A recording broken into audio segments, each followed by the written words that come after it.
Hello dear students, स्वागत है आपका आपके अपने YouTube चैनल पर। मैं हूं आपका टीचर शिवम मिश्रा और इस वीडियो में हम लोग पढ़ने जा रहे हैं the stability of resonating structures की अलग अलग रेजोनेटिंग स्ट्रक्चर्स की हम लोग स्टेबिलिटी कैसे कंपेयर करेंगे। ठीक है, तो ये काफ़ी इंपॉर्टेंट टॉपिक है और इस पर बेस्ड क्वेश्चंस भी एग्जाम में बहुत आते हैं और इसका एप्लीकेशन भी जो है वो आगे आने वाले पार्ट्स के लिए ट्रिमेंडस है। ठीक है, तो इसलिए इस वीडियो को एंड तक पूरा ज़रूर देखिएगा। और मेरे पास काफी सारी रिक्वेस्ट आ रही हैं कुछ और टॉपिक्स की, जैसे कुछ बच्चों ने रिक्वेस्ट भेजी है कि ऑक्सीडेशन एंड रिडक्शन का वीडियो बना दीजिए। तो मैं कोशिश कर रहा हूं अपने वीडियोस की फ्रीक्वेंसी और बढ़ाने का, and I will try to make them as soon as possible. ठीक है, एंड अगर आपको वीडियोस अच्छे लग रहे हो तो do not forget to spread the word amongst your friends and relative. जिनको भी जरूरत है इन वीडियोस की उन तक जरूर पहुंचाएं। और एक ग्लोबल महामारी के दौर से पूरा विश्व इस समय गुजर रहा है, तो घर पे ही रहें और अपना ध्यान रखें। ठीक है, तो ज्यादा टाइम ना लेते हुए आपका आइए हम लोग स्टार्ट करते हैं the stability of resonating structures. तो देखिए, जो भी रेजोनेटिंग स्ट्रक्चर्स हैं उन्हें हम लोग दो तरह से क्लासिफाई कर सकते हैं। ठीक है, ऑल द रेजोनेटिंग स्ट्रक्चर्स, हमने जितना भी अभी तक रेजोनेंस पढ़ा या स्ट्रक्चर्स बनाना सीखा, उनको ब्रॉडली हम लोग दो तरह से क्लासिफाई कर सकते हैं। एक वो स्ट्रक्चर्स होते हैं which are equally contributing, right, equally contributing resonating structures, और दूसरे होते हैं अनइक्वली कॉन्ट्रीब्यूटिंग रेजोनेटिंग स्ट्रक्चर्स। दो टाइप से हम रेजोनेटिंग स्ट्रक्चर्स को क्लासिफाई कर सकते हैं, unequally contributing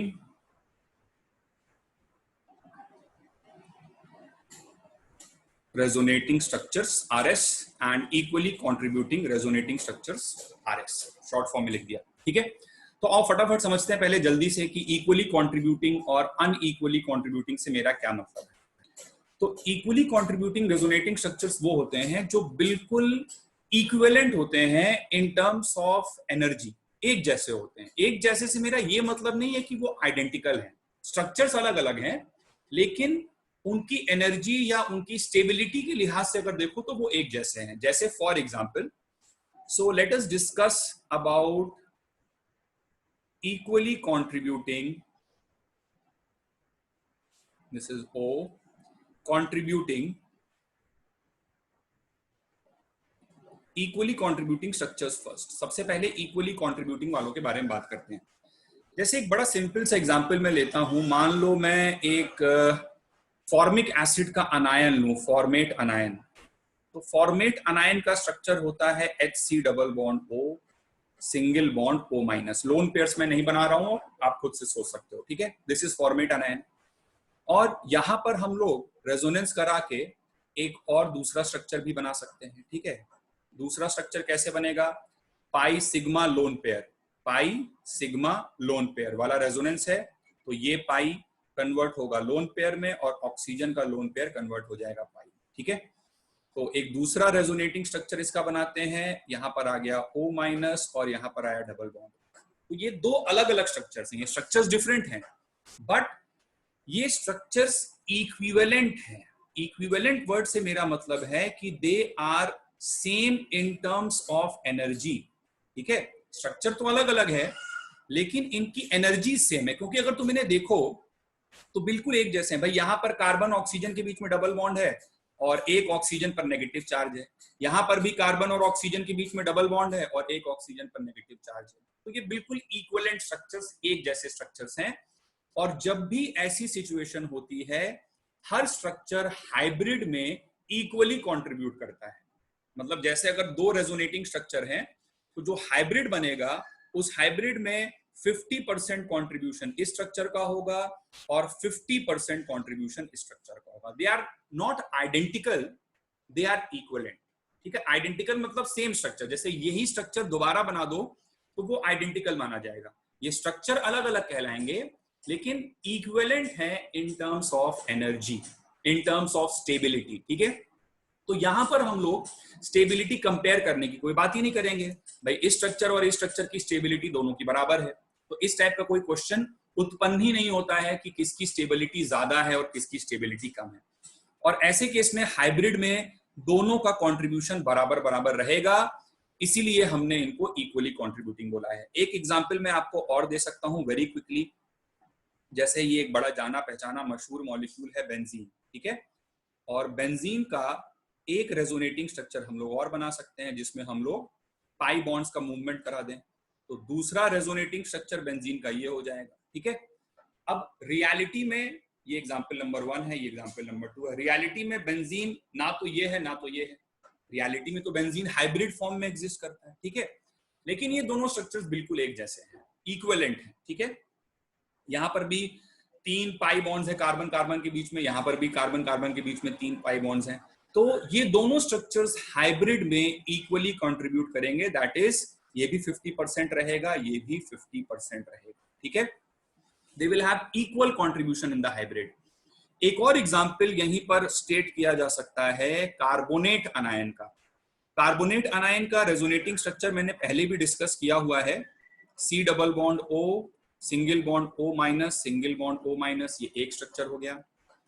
दूसरा स्ट्रक्चर हो गया C डबल बॉन्ड यहां पे लगा दो और इस ऑक्सीजन को माइनस और इस ऑक्सीजन को माइनस दे दो, दिस इज स्ट्रक्चर नंबर 2। और एक और स्ट्रक्चर बना सकते हो जिसमें डबल बॉन्ड यहां पर लगा दो और इस ऑक्सीजन को माइनस और इस ऑक्सीजन को माइनस, ठीक है। तो ये हम लोग प्रैक्टिस कर चुके हैं, रेजोनेटिंग स्ट्रक्चर्स बनाने का सफिशिएंट हमने प्रैक्टिस किया प्रीवियस कुछ वीडियोस में। तो let us call this structure number 1, late us call this structure number 2 and let us call this structure number 3, ठीक है। तीनों स्ट्रक्चर्स अलग अलग हैं, but again these structures are equivalent, they are equivalent in terms of energy, बिल्कुल एक जैसे हैं। यहां पर भी देखो कार्बन और ऑक्सीजन के बीच में, एक कार्बन ऑक्सीजन के बीच में डबल बॉन्ड है, 2 ऑक्सीजन पर नेगेटिव है, और यही सेम फीचर तुम्हें तीनों स्ट्रक्चर्स में दिखेगा, ठीक है। तो ऐसे केस में इक्विवेलेंट है तो सभी की स्टेबिलिटी बराबर है, किसी की स्टेबिलिटी कम या ज्यादा नहीं है, और ये सब जो ओवरऑल हाइब्रिड बनेगा उसमें इक्वली कंट्रीब्यूट करेंगे, इक्वली, है ना। तो 1/3 कंट्रीब्यूशन इसका होगा, 1/3 इसका, 1/3 इसका। परसेंटेज में अगर बोलें तो रफली 33.3%। तो हर स्ट्रक्चर इक्वली कंट्रीब्यूट करेगा। और ऐसे केस में तुम्हें एक बहुत इंपॉर्टेंट बात ध्यान रखनी है कि जब इक्वलेंट रेजोनेटिंग स्ट्रक्चर्स बनते हैं या इक्वली कंट्रीब्यूटिंग रेजोनेटिंग स्ट्रक्चर्स बनते हैं, तो वैसे केस में हाइब्रिड बहुत ज्यादा स्टेबल होता है। ऐसा सिस्टम इज एक्सेप्शनली स्टेबल, ठीक है।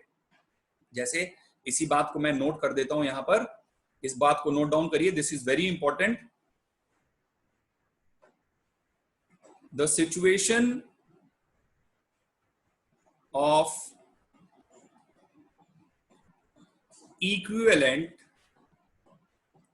और आइडेंटिकल भी कुछ किताबों में बोला जाता है, but I like the word equivalent more.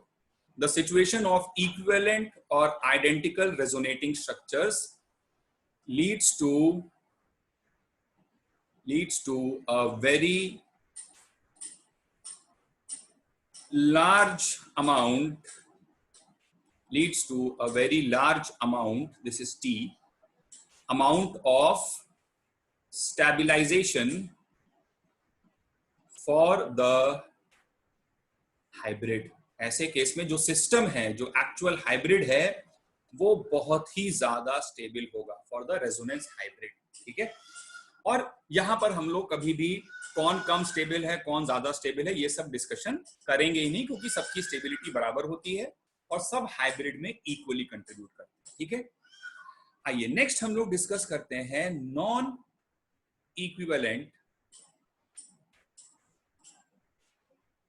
Equivalent resonating structures के बारे में। Late us discuss non equivalent resonating structures, ठीक है। तो जैसे हम एक एग्जांपल लेते हैं, मान लो अभी मैंने जैसे फॉर्मेट अनायन लिया था, मैं एक एग्जांपल ले लूं फॉर्मिक एसिड। तो फॉर्मिक एसिड का स्ट्रक्चर ये होता है, दिस इज फॉर्मिक एसिड, और चाहो तो आप लोन पेयर्स में दिखा देता हूं, ठीक है। तो फॉर्मिक एसिड के मॉलिक्यूल को अगर आप देखो तो यहां पर पाई सिग्मा लोन पेयर वाला रेजोनेंस है, पाई सिग्मा लोन पेयर, ठीक है। तो पाई सिग्मा लोन पेयर वाला रेजोनेंस है, तो आप बेटा इसका एक रेजोनेटिंग स्ट्रक्चर बना सकते हो, ठीक है। तो रेजोनेटिंग स्ट्रक्चर इसका बनाइए, तो this pi will convert into a lone pair. मैं एरोज बना दे रहा हूं, बट अभी तक इतनी प्रैक्टिस के बाद आपको समझ में आना चाहिए। तो ये पाई एक लोन पेयर में कन्वर्ट हो जाएगा, this will be O minus, और यहां पर आ जाएगा डबल बॉन्ड O और H। ऑक्सीजन का एक लोन पेयर डीलोकलाइज्ड है, लेकिन एक लोन पेयर बचा हुआ है, एक ही लोन पेयर डीलोकलाइज्ड है, और ऑक्सीजन पर प्लस चार्ज आ जाएगा, ठीक है। तो ये हमने एक स्ट्रक्चर 1 मान लीजिए लिया, और ये हमने एक स्ट्रक्चर 2 लिया, ठीक है।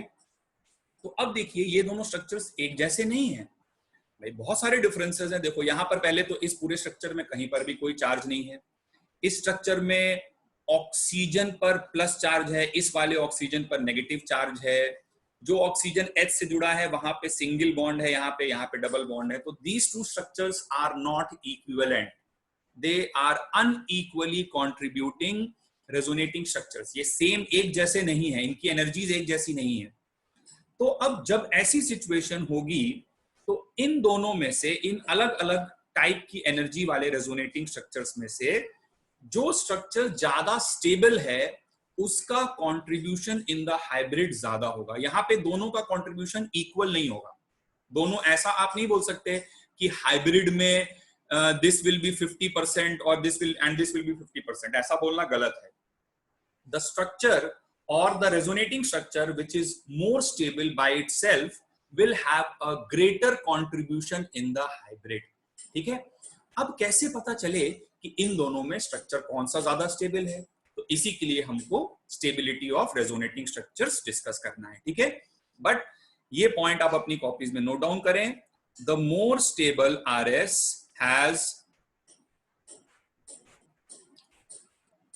has a higher contribution,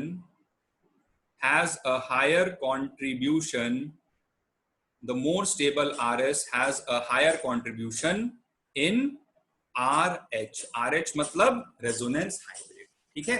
मतलब हाइब्रिड उसकी तरह ज्यादा लगेगा, जो स्ट्रक्चर ज्यादा स्टेबल है उसका योगदान ज्यादा रहेगा, ठीक है। चलो और एक आध दो तुम्हें एग्जांपल्स बनाता हूं पहले, अनइक्वली कंट्रीब्यूटिंग स्ट्रक्चर्स वाले। कुछ इसकी और फील लो पहले कि किस केस में अनइक्वली कंट्रीब्यूटिंग रेजोनेंट स्ट्रक्चर्स आएंगे। जैसे फॉर एग्जांपल एक मॉलिक्यूल लिया जाए, कार्बन पे लोन पेयर है तो नेगेटिव चार्ज होगा, और C डबल बॉन्ड O, ठीक है, और इधर कुछ मान लो H लगा हुआ है, ठीक है। चलो इसका रेजोनेटिंग स्ट्रक्चर बना के देखते हैं। तो देखिए फिर से यहाँ पे पाई सिग्मा लोन पेयर वाला रेजोनेंस है। अच्छा, एक कॉन्सेप्ट मैं तुम्हें आगे और भी यूज होगा, अभी तुम्हें पहले इस केस को डिस्कस करने पहले एक छोटा सा कॉन्सेप्ट तुम्हें दे देता हूं। देखो कभी भी जैसे तुम हो सकता है कुछ बच्चे ऐसा सोच रहे हो, सर ये ऑक्सीजन का लोन पेयर डीलोकलाइज्ड होगा या नहीं, ठीक है। ऑक्सीजन का लोन पेयर डीलोकलाइज्ड होगा या नहीं, मतलब वो रेजोनेंस में पार्टिसिपेट करेगा या नहीं। तो देखो लोन पेयर जब रेजोनेंस में जाता है तो उसका केस क्या था? उसका केस था पाई सिग्मा लोन पेयर, जो हमारा केस 2 था बेसिकली, ठीक है। तो कभी भी कोई एटम अगर पाई बॉन्ड से जुड़ा हुआ है और उस पर लोन पेयर है, तो वो लोन पेयर्स एकदम रट्टा मार लो, इसको कह दो काम की बात, केकेबी कॉन्सेप्ट, काम की बात, कि अगर लोन पेयर एक पाई बॉन्डेड एटम के पास है, जैसे यहाँ पे ऑक्सीजन पाई बॉन्डेड है और इसके पास लोन पेयर है, तो ऐसे लोन पेयर्स कभी भी रेजोनेंस में हिस्सा नहीं लेंगे, ठीक है। लोन पेयर की रेजोनेंस वाला था केस 2, ठीक है, और वहां पे केस याद करिए क्या था? पाई सिग्मा लोन पेयर, मतलब जिस एटम पर लोन पेयर है अगर वो सिग्मा बॉन्ड से जुड़ा है तब उसका लोन पेयर रेजोनेंस में हिस्सा ले सकता है, बशर्ते आगे पाई बॉन्ड हो तो, ठीक है। तो this is a very important concept, इसको ध्यान रखिए, कभी कंफ्यूजन मन में मत आने दीजिएगा कि कौन सा लोन पेयर रेजोनेंस में पार्टिसिपेट करेगा। तो अगर वो लोन पेयर एक सिग्मा बॉन्डेड एटम के पास है तभी वो रेजोनेंस में जा सकता है, अगर वो लोन पेयर एक पाई बॉन्डेड एटम के पास है तो वो रेजोनेंस में पार्टिसिपेट नहीं कर सकता। मतलब ये दो lone pairs they can not participate in resonance, ठीक है। और इसको आप सोच भी सकते हो क्योंकि इसके पैरेलल p ऑर्बिटल्स तो पाई बॉन्ड बनाने के काम आ रहे होंगे ना। तो ये लोन पेयर तो अलग ही किसी दिशा में होगा, तो ये रेजोनेंस में पार्टिसिपेट नहीं कर सकता। पाई सिग्मा लोन पेयर, मतलब जिस एटम पर लोन पेयर है वो सिग्मा बॉन्ड से जुड़ा होना चाहिए, तभी उसका लोन पेयर रेजोनेंस कर सकता है, बशर्ते बगल में पाई बॉन्ड हो तब। ठीक है, ऐसा नहीं कि कहीं भी तुम बोलो कि लोन पेयर देख करके खाली सिग्मा सिग्मा बॉन्ड है, तुम बोलो सर आप तो बोले थे कि लोन पेयर में रेजोनेंस होता है, लोन पेयर के बगल में पाई बॉन्ड भी तो होना चाहिए ना भाई। ठीक है, तो आगे बढ़ते हैं। आई होप आपको बहुत काम की बात केकेबी कॉन्सेप्ट समझ में आ गया होगा। इस टाइप के मैं केकेबी कॉन्सेप्ट्स आपको देता रहूंगा बीच बीच में। ठीक है, तो इसका रेजोनेटिंग स्ट्रक्चर बना लो जल्दी से फटाफट। तो रेजोनेटिंग स्ट्रक्चर बनाओगे तो CH2 डबल बॉन्ड, ये पाई कन्वर्ट हो जाएगा लोन पेयर में, और ये लोन पेयर कन्वर्ट हो जाएगा पाई में, C single bond O minus H। Now these two structures, structure number 1 and structure number 2 are not identical और इक्विवेलेंट। इक्विवेलेंट नहीं है ये, क्योंकि इसमें कार्बन पे नेगेटिव चार्ज है, इसमें ऑक्सीजन पे नेगेटिव चार्ज है। यहाँ कार्बन ऑक्सीजन के बीच में डबल बॉन्ड है, यहाँ कार्बन कार्बन के बीच में डबल बॉन्ड है। इन दोनों की स्टेबिलिटीज अलग अलग होंगी, और जो ज्यादा स्टेबल होगा उसका कंट्रीब्यूशन इन द हाइब्रिड ज्यादा होगा, हाइब्रिड ज्यादा उसकी तरह लगेगा। अब कौन सा ज्यादा स्टेबल होगा यही तुम्हें इस वीडियो में आगे सीखना है। ठीक है, चलो ये एग्जाम्पल नंबर 2 था। एक और छोटा सा एग्जाम्पल तुम्हें बताते हैं, देखो जल्दी से। CH2 प्लस, सॉरी, तो देखिए यहाँ पे एक और एग्जाम्पल क्विकली करते हैं। CH2 प्लस और ऑक्सीजन पर, एक्चुअली जैसे ही लॉकडाउन ओपन होगा I will get my self a new digital pad. ये पैड इतने दिन से लिखते लिखते थोड़ा सा खराब हो रहा है, इसीलिए बीच बीच में कहीं कहीं फंस जाता है। बट एनीवेज, हम लोग जंग जारी है और हम लोग पढ़ाई करते रहेंगे, आपके वीडियोस आने बंद नहीं होंगे, and that is a commitment. तो बच्चों आओ देखते हैं। CH2 इसमें रेजोनेंस हो सकता है, बिल्कुल केस 5 है। लोन पेयर के बगल में वेकेंट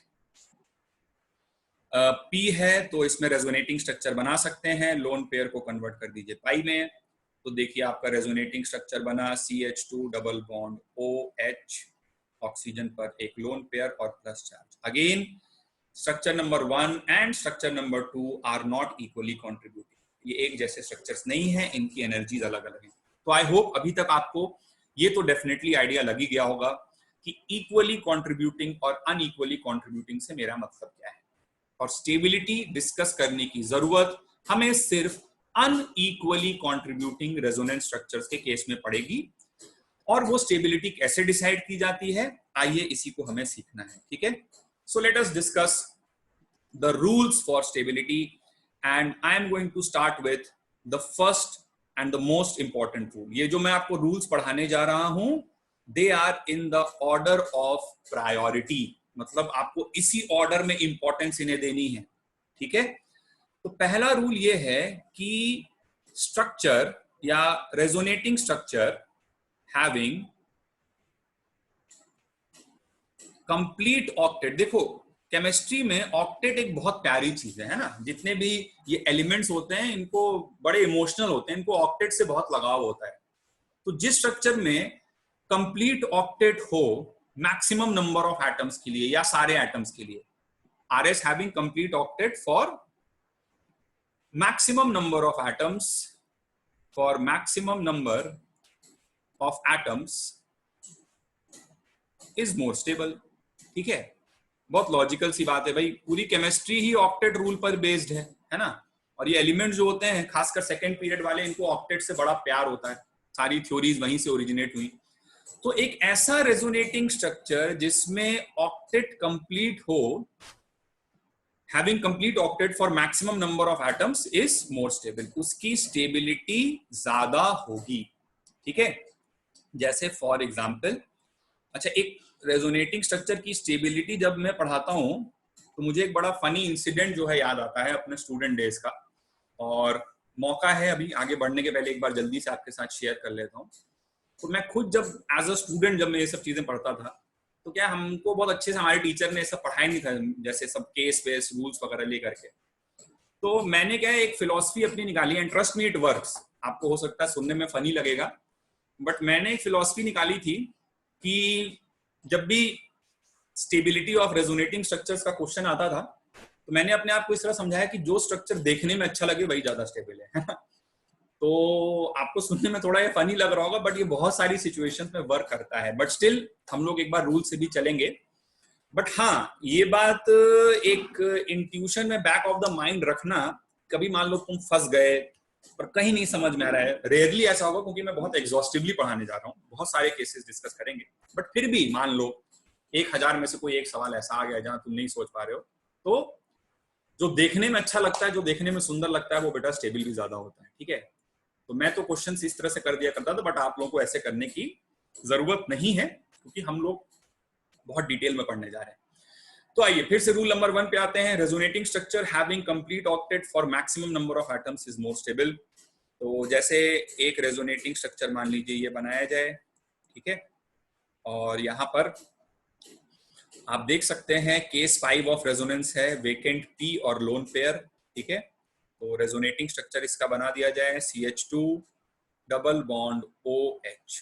सबसे पहले आपको ऑक्टेट वाले रूल को प्रायोरिटी देनी है। This rule dominates over all other rules, structure A and structure B. बताओ भाई किसकी स्टेबिलिटी ज्यादा होगी? Clearly the stability of B will be more than A, क्योंकि स्ट्रक्चर ए में कार्बोकटायन आपको मैंने पढ़ाया है, ध्यान से देख लो, कार्बन का ऑक्टेट इनकम्प्लीट है, 6 ही इलेक्ट्रॉन हो रहे हैं भाई, 3 ही तो सिग्मा बॉन्ड है ना, 2 हाइड्रोजन से और 1 इस ऑक्सीजन से। इसका अगर स्ट्रक्चर थोड़ा सा और खोल के बना दिया जाए, खोल के मतलब एक्सपैंड करके बना दिया जाए, तो इस प्रकार का स्ट्रक्चर है बेटा। देखो स्ट्रक्चर ए यही तो बना हुआ है स्ट्रक्चर ए में, ठीक है, और यहाँ प्लस चार्ज है, तो कार्बन के नियर बाय इलेक्ट्रॉन्स कितने निकल रहे हैं? देखो नियर बाय इलेक्ट्रॉन्स कार्बन के निकल रहे हैं 6, मतलब नियर बाय नहीं, total valency electron, sorry, total valency electrons कितने निकल रहे हैं? 6 निकल रहे हैं, तो इनकम्प्लीट ऑक्टेट है, इनकम्प्लीट ऑक्टेट है, तो इसलिए इसकी स्टेबिलिटी क्या है? कम है। यहाँ पे वो लोन पेयर पाई में कन्वर्ट हो गया, तो कार्बन पे 4 बॉन्ड हो गए, 4 बॉन्ड में 2-2 इलेक्ट्रॉन जोड़ो तो 8 इलेक्ट्रॉन हो गए, तो इसलिए B is more stable than A. ठीक है, तो एक एग्जांपल और करते हैं आओ फटाफट इसी पर। अगला केस देख, मतलब केस नहीं, पहला ही रूल पे भी है। तो मान लो एक मॉलिक्यूल लिया गया CH2 double bond CH C double bond OH। ठीक है, ये मॉलिक्यूल लिया गया। अब इसमें देखो पाई सिग्मा पाई वाला रेजोनेंस हो रहा है, केस 4 वाला, तो रेजोनेटिंग स्ट्रक्चर मैं सीधे बना रहा हूं, ये पाई कन्वर्ट होगा लोन पेयर में और ये पाई कन्वर्ट होगा दूसरे पाई में। ये सब आपको आता है, अगर आपने पहले के वीडियोस देखे हैं तो देखिए रेजोनेटिंग स्ट्रक्चर इसका बना इस प्रकार से, CH2 plus CH double bond C double bond C single bond O minus, और लोन पेयर्स मैंने नहीं दिखाए हैं, आप खुद से सोच सकते हो। ठीक है, मन नहीं मानता है, चलो बना ही देते हैं एक बार। मन करता है कि जितना अच्छे से आपको समझा सकूं उतना पूरा अपना एनर्जी लगा दूं। ठीक है, तो ये बन गया इसका रेजोनेटिंग स्ट्रक्चर। चलो ये स्ट्रक्चर ए बोलो, इसको बी बोलो, बताओ कौन ज्यादा स्टेबल है? ऑक्टेट रूल से बहुत आसानी से सोच सकते हो। बी में देखो कार्बन का ऑक्टेट इनकम्प्लीट होगा, यहाँ पे सबका ऑक्टेट कंप्लीट है, सबका ऑक्टेट कंप्लीट है, तो कौन ज्यादा स्टेबल होगा? A will be more stable than B, stability order. और अगर ए ज्यादा स्टेबल है तो जो हाइब्रिड बनेगा उसमें ए का योगदान कंट्रीब्यूशन होगा ज्यादा। ठीक है, चलो एक और एग्जांपल लेते हैं, this is number 2, let us go two example number 3 very quickly. एक स्ट्रक्चर ये रहा और आपके सामने double bond O double bond O, ये तो ऑलमोस्ट वैसा ही हो गया, चलो कोई बात नहीं। इसका रेजोनेटिंग स्ट्रक्चर बना लो जल्दी से। तो रेजोनेटिंग स्ट्रक्चर फिर से पाई सिग्मा पाई, केस 4 वाला रेजोनेंस है, और मैं सीधे स्ट्रक्चर बना रहा हूँ O माइनस पाई बॉन्ड, यहाँ पर आ गया प्लस चार्ज। ठीक है, तो अब आप देख सकते हो यहाँ पर भाई क्या हो रहा है, कार्बन का ऑक्टेट यहाँ इनकम्प्लीट है, इसको A नाम दिया, इसको B नाम दिया। कार्बन का ऑक्टेट यहाँ पर इनकम्प्लीट है, यहाँ पर सभी का ऑक्टेट कंप्लीट है, तो ऑक्टेट रूल सबसे डोमिनेटिंग है। Octet rule is most dominating of all rules. ठीक है, एक और एग्जांपल आपको करवाता हूं वेरी क्विकली, एग्जांपल नंबर 4। तो आइए ये रहा एग्जांपल नंबर 4 आपके सामने। यहाँ पे हमें एक सिस्टम दिया हुआ है BH2 CH double bond Cl। ठीक है, और क्लोरीन के अगर आप देखिए तो नियर बाय इलेक्ट्रॉन्स 1 2 3 4 5 6 7 और 8 हैं, इससे नेगेटिव चार्ज है। अच्छा, चूंकि क्लोरीन पाई बॉन्ड से जुड़ा हुआ है तो इनमें से एक भी लोन पेयर जो अभी आपको मैंने के की भी बताया था ना, काम की बात, तो एक भी लोन पेयर डिलोकलाइज नहीं होगा। यहाँ पे रेजोनेंस कैसा होगा, बोरॉन को देखो ध्यान से बेटा, बोरॉन के पास sp2 हाइब्रिडाइज्ड है, एक वेकेंट पी है, खाली बक्सा मतलब वेकेंट पी, तो ये पाई सिग्मा वेकेंट पी वाला रेजोनेंस है, पाई सिग्मा वेकेंट पी, ठीक है। तो ये पाई जो है वो कन्वर्ट हो जाएगा इधर, ये मूव कर जाएगा, पाई सिग्मा वेकेंट पी वाला रेजोनेंस है, तो इस पाई को आप इधर शिफ्ट करा दोगे और इसका रेजोनेटिंग स्ट्रक्चर आप बना सकते हो BH2 double bond CH single bond Cl, ठीक है। तो ये स्ट्रक्चर आपके पास आ जाएगा और इस स्ट्रक्चर में बोरॉन के नियर बाय इलेक्ट्रॉन्स अगर आप देखोगे, एक बार मेरा फर्ज बनता है कि आपको थोड़ा और अच्छे से समझाऊं, तो इसको आप एक्सपैंड करके पूरा बनाइए, BH और double bond CH single bond Cl, ठीक है। तो ये चीज हो गई। और बोरॉन के नियर बाय इलेक्ट्रॉन्स आप देखिए गौर से, कितने नजर आ रहे हैं आपको, 4 नजर आ रहे हैं, होते हैं बोरॉन के पास 3, तो इसलिए इस पे नेगेटिव चार्ज आ जाएगा, ठीक है। तो let us call this structure A and let us call this structure B। चलो फटाफट बताओ कौन ज्यादा stable. No doubt B is more stable than A, B is more stable than A because B में ऑक्टेट कंप्लीट है, ठीक है। चलिए इसी के साथ अब हम लोग बढ़ते हैं रूल 2 की ओर। रूल 2 क्या है? रूल 2 है कि जिस स्ट्रक्चर में ज्यादा नंबर ऑफ पाई बॉन्ड होंगे, देखो बॉन्ड फॉर्मेशन हमेशा एक स्टेबलाइजिंग प्रोसेस होता है, कभी भी बॉन्ड बनता है तो इससे मॉलिक्यूल की स्टेबिलिटी बढ़ती है क्योंकि एनर्जी रिलीज होती है उस प्रोसेस में, ठीक है। तो रूल 2 ये है कि जहां पर जितने ज्यादा पाई बॉन्ड हो, the structure having more number of pi bonds, क्योंकि पाई बॉन्ड्स का ही मूवमेंट कराना होता है, सिग्मा बॉन्ड तो सेम ही रहेंगे रेजोनेटिंग स्ट्रक्चर्स में, इसलिए आपको सिग्मा बॉन्ड्स काउंट करने की जरूरत नहीं है स्टेबिलिटी के लिए अगर बात करें तो, ठीक है। तो जिस स्ट्रक्चर में जितने ज्यादा पाई बॉन्ड्स होंगे, more is the number of pi bonds, उस स्ट्रक्चर की स्टेबिलिटी भी उतनी ज्यादा होगी, क्योंकि बॉन्ड फॉर्मेशन एक्सोथर्मिक प्रोसेस है, उससे एनर्जी रिलीज होती है और एनर्जी जब भी रिलीज होगी स्टेबिलिटी बढ़ेगी, ठीक है।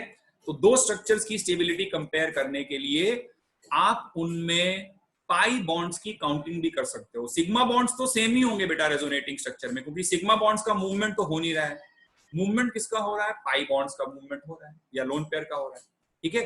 तो आप सिर्फ पाई बॉन्ड्स कंपेयर करके भी स्टेबिलिटी को चेक कर सकते हो। मेरी बात का और क्या मतलब है, ये मैं एक एग्जांपल से आपको इलस्ट्रेट करता हूं। Let's say we have a structure, इसमें यहां पर हमारे पास ऑक्सीजन है, एक बार फिर से बना लेते हैं। ओके, सो एक स्ट्रक्चर है, इसमें हमारे पास ऑक्सीजन है यहां पर, ठीक है, और यहां पर है प्लस चार्ज, राइट। और इसका रेजोनेटिंग स्ट्रक्चर ये केस 5 वाला रेजोनेंस है, लोन पेयर के बगल में वेकेंट पी। इसका रेजोनेटिंग स्ट्रक्चर हम लोग बना सकते हैं, रेजोनेटिंग स्ट्रक्चर इस टाइप से बनेगा, लोन पेयर कन्वर्ट हो जाएगा पाई में, ठीक है। तो ये लोन पेयर पाई में कन्वर्ट हो गया और ऑक्सीजन पर प्लस चार्ज आ जाएगा, ठीक है। तो अब ये स्ट्रक्चर नंबर ए है और ये स्ट्रक्चर नंबर बी है, तो फटाफट से सोचो कि इन दोनों में कौन सा स्ट्रक्चर ज्यादा स्टेबल है। No doubt B is more stable than A. अच्छा, ये चीज आप ऑक्टेट वाले रूल से भी सोच सकते थे, है ना। तो जनरली ये जो रूल 1 और रूल 2 हैं, they go hand in hand. Rule 1 and rule 2 दोनों एक साथ ही लगते हैं मोस्ट ऑफ द मॉलिक्यूल्स में, और इसका लॉजिक भी है भाई, जहां पे सभी एटम्स का ऑक्टेट कंप्लीट होगा, नेचुरली वहां पर बॉन्ड्स ज्यादा होंगे ना, जहां पे सभी एटम्स का ऑक्टेट कंप्लीट होगा वहां पे बॉन्ड ज्यादा होंगे, और बॉन्ड ज्यादा होंगे तो उसकी स्टेबिलिटी भी ज्यादा होगी, ठीक है। तो ए और बी में अगर कंपेयर करना है तो तुम पाई बॉन्ड भी चेक कर सकते हो, जैसे यहां देखो एक भी पाई बॉन्ड नहीं है लेकिन यहाँ पर पाई बॉन्ड है, तो उस हिसाब से भी बी ज्यादा स्टेबल है। और ऑक्टेट रूल से भी देख सकते हो, यहाँ पे कार्बन का ऑक्टेट इनकम्प्लीट है और यहाँ पर कार्बन का ऑक्टेट कंप्लीट है, ठीक है। ये सेम चीज देखो यहाँ पर भी लागू होती है, ठीक है।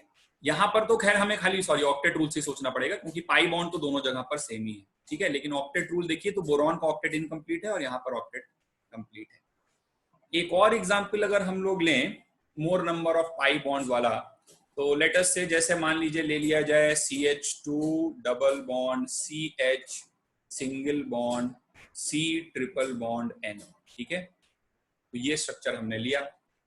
चलो अब इनकी हमको स्टेबिलिटी कंपेयर करनी है बेटा। पहले तो रेजोनेटिंग स्ट्रक्चर बनाते हैं फटाफट। तो पाई सिग्मा पाई वाला रेजोनेंस है, ये लोन पेयर रेजोनेंस में नहीं जाएगा। अच्छा, इसके जो दो पाई बॉन्ड्स हैं उनमें से एक ही पाई बॉन्ड रेजोनेंस में जाएगा, क्योंकि पैरेलल p ऑर्बिटल्स में एक ही पाई बॉन्ड होगा, ठीक है। तो मोर इलेक्ट्रोनेगेटिव की तरफ मूव कराना है, और ये इस तरह से this pi converts into a lone pair, case 4 वाला रेजोनेंस है। This pi converts into a lone pair and this pi converts into another pi. इससे हमारा बन गया रेजोनेटिंग स्ट्रक्चर। बना क्या देखिए जल्दी से, CH2 plus CH double bond C और डबल बॉन्ड N, ठीक है।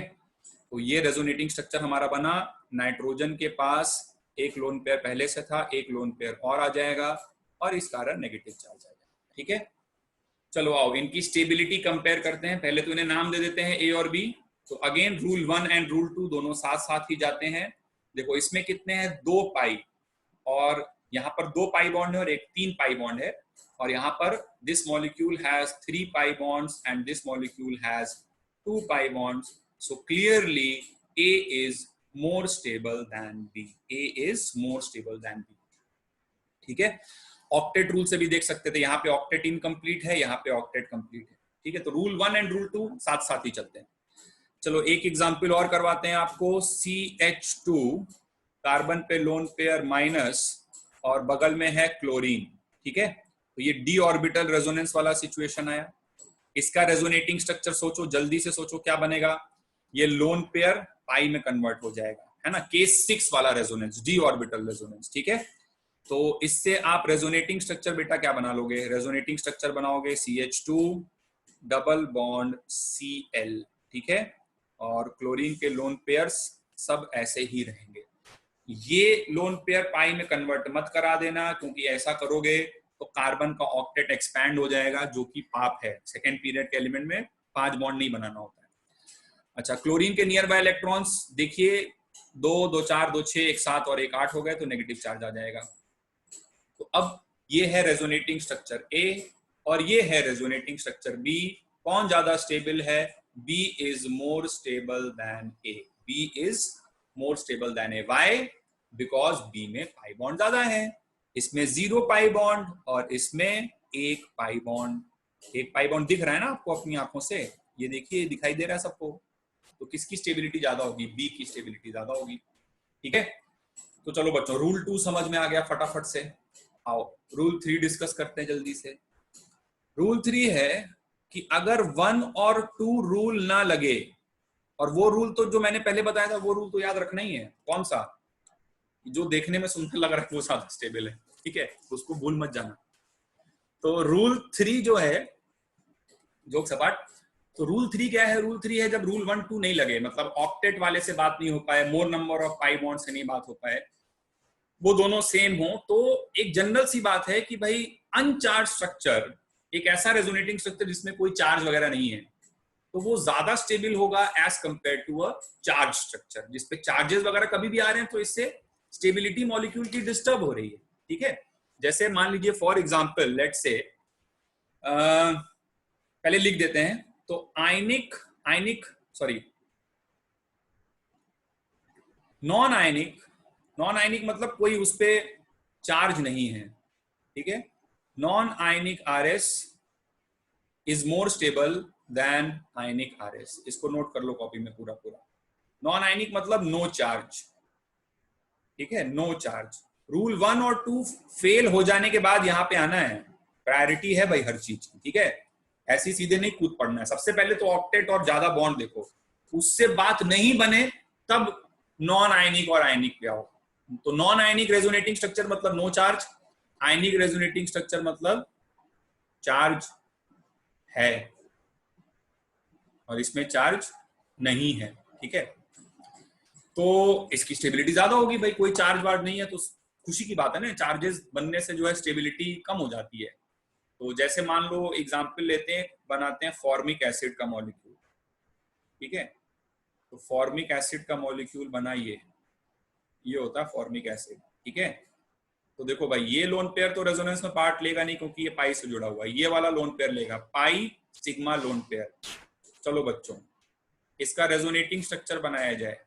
रेजोनेटिंग स्ट्रक्चर बना HC single bond O- double bond O, oxygen का एक लोन पेयर डिलोकलाइज हो गया और प्लस चार्ज आ गया, नियर बाय इलेक्ट्रॉन्स 5 हैं।